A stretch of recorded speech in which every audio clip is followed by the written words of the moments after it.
Hey Felix, so let's have a look about the content of this hangar. So maybe you can lead us a little bit around here and give us also just a brief introduction in all these different areas here in this hangar. Yeah? Yes.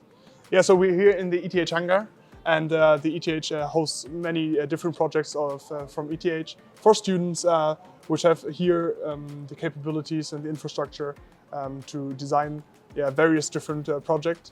Right now, here we are at Celsius, which built right now a hydrogen-powered plane. In the previous years, they have built an electric-powered plane, and now they're developing a combination of those two using H2 turbine to generate the electricity there. And yeah, this is the project of Celsius. Oh yeah, that looks interesting. Yeah, so here we have our autoclave.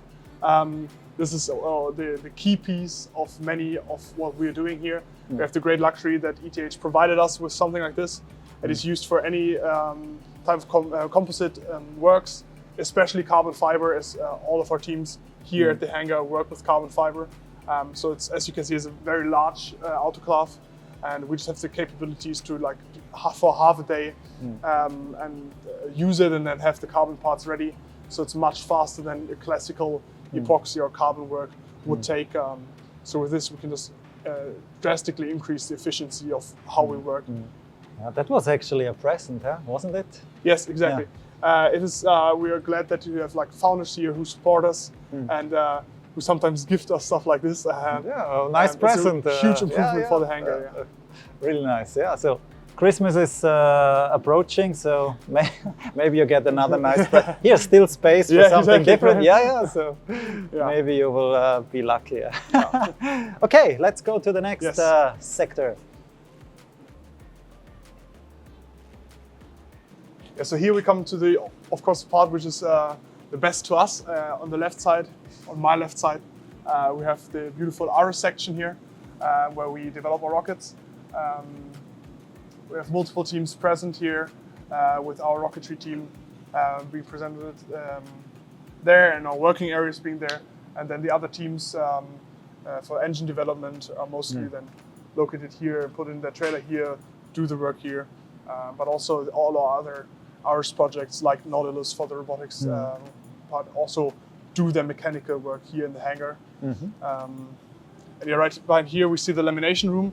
In general, here along the side of what we go along, there are a lot of rooms where we can work. So this is for lamination. There's also the pre-processing of before we put it into the autoclave. And then further in the back we'll find metal workstation. So we have a lot of capabilities here to do a lot of our own work, do metal work, do all the carbon fibering. So this is ETH really provided us with a big spectrum of workstations which we can use, and we can all share in the hangar. So it's not just one team. It's a very long hangar. It offers a lot of space for a lot of interesting projects. Yeah. So we see some wheels, huh? Yes. So we come closer. Tires, we can see that we come closer to something car related, and here in the left we can see Armset, which is a student-run organization as well. They built a car for Formula students, which is an electronic car, and it actually holds a world record for the fastest acceleration from 0 to 100. A very, very promising project. Shall we go quickly inside? Yeah, have a look. Hey everyone. Just doing a little movie or video. So they're developing multiple cars here, very, very promising. One is self-driving, one is with the driver. So it's also one of the head projects here at ETH. And looks interesting. Yeah. Okay, can you give us a brief overview about this project? Looks amazing. I was always a fan of Formula One. So we're AMZ Racing. Our general goal is to build race cars, fully electric. Here you can see our latest prototype. It was the car that we raced with last year.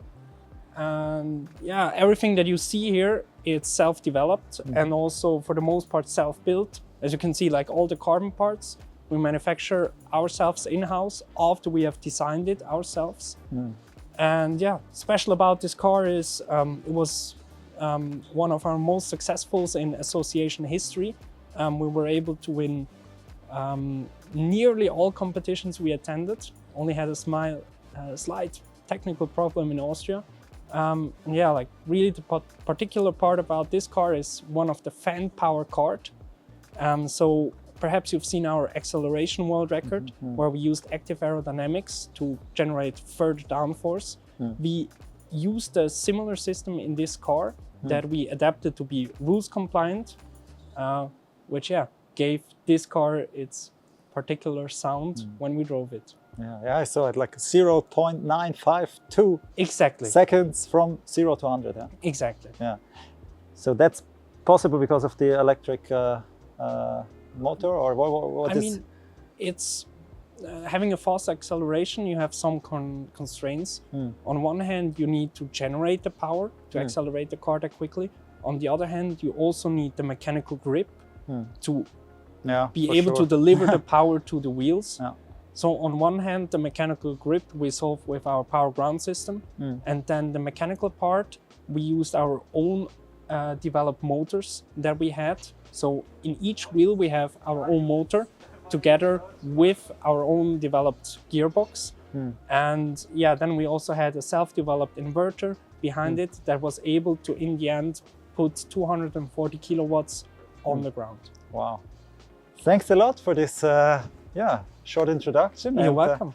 Maybe see you soon again for a more comprehensive video project or video series about your team and your project. Yeah. Thanks a lot. You're welcome. And see you soon. So then let's go to the last part of the hangar and have a look what is there. Yes. We have Swiss Loop, which built on a Hyperloop concept, which was introduced by Elon Musk. And there's a lot of it's like not like sliding onto like a magnetic rail and basically elevating over it. And that's what they're developing here, multiple steps, multiple different technologies, power sources and stuff like this. And like each year they're reiterating, building in a new concept into this. And the ultimate goal is to go to this Hyperloop competitions and host it like last year, where they test those kind of pods, which are then like very good to be implemented in the future of traveling. Propulsion inverter, levitation inverter. You also familiar with this stuff? Not at all. Okay, looks very impressed by it, but totally impressive. I could not tell you. Maybe we come back to this another time. It looks really amazing. No one here, so I don't know.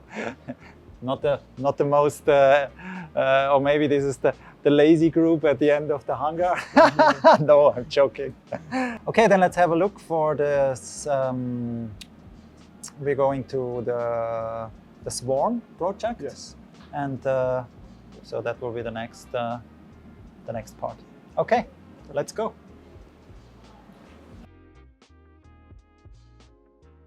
So now we are on the second floor of the hangar, and here's also a very exciting area.